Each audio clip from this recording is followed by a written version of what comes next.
എല്ലാവരുടെയും പേരറിയില്ല. പക്ഷെ എല്ലാവരുടെയും സഹായ സഹകരണവും കഷ്ടപ്പാടും അതിൻ്റെ ഇടയിൽ നമ്മുടെ ഇന്ത്യയിലെ മന്ത്രിക്ക് മെയിൽ അയച്ചു. അവിടുന്ന് പെട്ടെന്നുള്ള വിളി എംബസിയിലോട്ട് വന്നു. സാറിനെ വിളിച്ചു, സാർ മെയിൽ അയച്ചു. എല്ലാ കാര്യങ്ങളും ഭംഗിയായിട്ട്, അതായത് 6 മാസമായിട്ട് കിടക്കുന്ന ആൾക്കാർ വരെ അവിടെ ഉണ്ട്. പക്ഷെങ്കിൽ ദൈവത്തിൻ്റെ കൃപയെ 10ാം പൊക്കം ഞാൻ വീട്ടിലെത്തിച്ചേർന്നു. എൻ്റെ നാട് ഇടുക്കി ഡിസ്ട്രിക്റ്റ് ഉപ്പുതറയാണ്. എൻ്റെ സാറിൻ്റെ സഹകരണവും സ്നേഹവും അതുപോലെ കഷ്ടപ്പാടും ഉണ്ട്. എനിക്ക് ഹോസ്പിറ്റലിൽ അവിടെ എല്ലാം ഒരുക്കി തന്നു. ഹോസ്പിറ്റലിൽ മരുന്നുണ്ടായിരുന്നു, ഷുഗറും ബിപിയും കൂടുതലായിരുന്നു, ട്രിപ്പ് ഇട്ടു.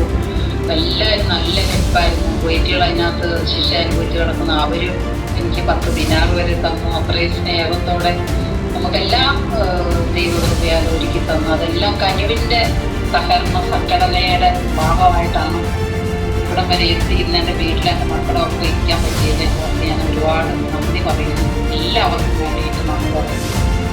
അള്ളാഹുവിൻ്റെ കൃപയാൽ ഒരു കുഴപ്പമില്ല. ഞങ്ങൾ 11 പേരായിരുന്നു. 11 പേരിൽ സാറിടപെട്ടതിൽ 2 പേര്, അതിൽ ഒരാൾ പുറകെ വരുന്നുണ്ട്. പിന്നെ ഞാൻ നേരത്തെ എത്തി. എനിക്ക് ദൈവത്തിൻ്റെ കൃപയാൽ പിന്നെ ചെറിയ ശിക്ഷകളൊക്കെ പറഞ്ഞ് ഇങ്ങനെ ബുദ്ധിമുട്ടുകളും ഇച്ചിരി വിശപ്പ് കഴിക്കേണ്ടി വരും ചിലപ്പോൾ സമയത്ത് വർഷം. എങ്കിലും നമ്മൾ ദൈവം വഴി നടത്തി താമസമില്ലാതെ ഒരിടത്തും കിടന്ന് അലയാതെ വീട്ടിൽ വരാൻ സാധിച്ചതെന്ന് ഞാൻ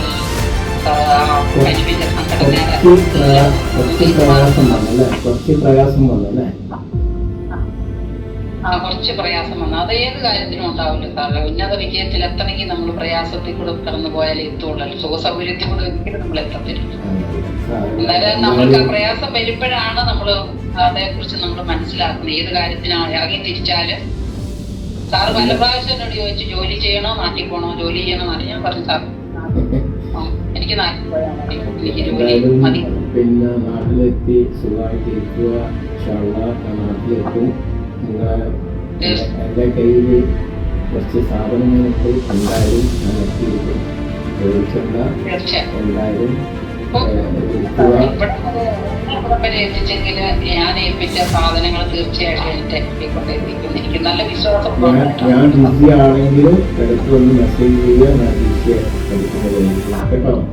അങ്ങനെ റെസ്റ്റ് എടുക്കാം, എടുക്കാം, സമാധാനത്തിരിക്കാം. മെഡിസിൻ എന്താ കേട്ടോ. അപ്പോൾ വെച്ചോട്ടെ. ഒരുപാട് നന്ദി. എല്ലാവർക്കും വേണ്ടി പ്രാർത്ഥിക്കുന്നു. എല്ലാവരുടെയും സഹായ സഹകരണങ്ങൾ എല്ലാ സ്ഥലത്തും എത്തട്ടെ. അതുപോലെ കനിവിൻ്റെ ആ സഹായം, ആ മാനസിക ആ രീതികൾ, ഒരാൾക്കാരെ പെട്ടികെട്ടാനും അവരെ കൊണ്ടുപോകാനും അവരെ മറ്റുള്ള സഹായങ്ങൾ, സാമ്പത്തിക കാര്യങ്ങൾ എത്തിക്കാനും, അങ്ങനെ അനേകം കനിവിൻ്റെ ആ കാര്യങ്ങൾ ചെയ്യാൻ ഒരു 10 പൈസ പോലും പ്രതിഫലം മേടിക്കാതെ. അതാണ് ഏറ്റവും വലിയ ഓരോ മനുഷ്യന്. മലയാളത്തിനോട് പറഞ്ഞു, നിങ്ങൾ 3 മാസമായി അവിടെ തീർക്കുറിച്ച് നടക്കുകയല്ല. ഞാൻ ആ പെണ്ണിനെ വിളിച്ചായിരുന്നു പറയാൻ വേണ്ടി. പക്ഷെ ആ പെണ്ണ് എടുത്തിട്ട് അതെല്ലാം പറയപ്പെട്ടു. അമ്മയുടെ ഗർഭത്തിലുള്ള ആ സഹായം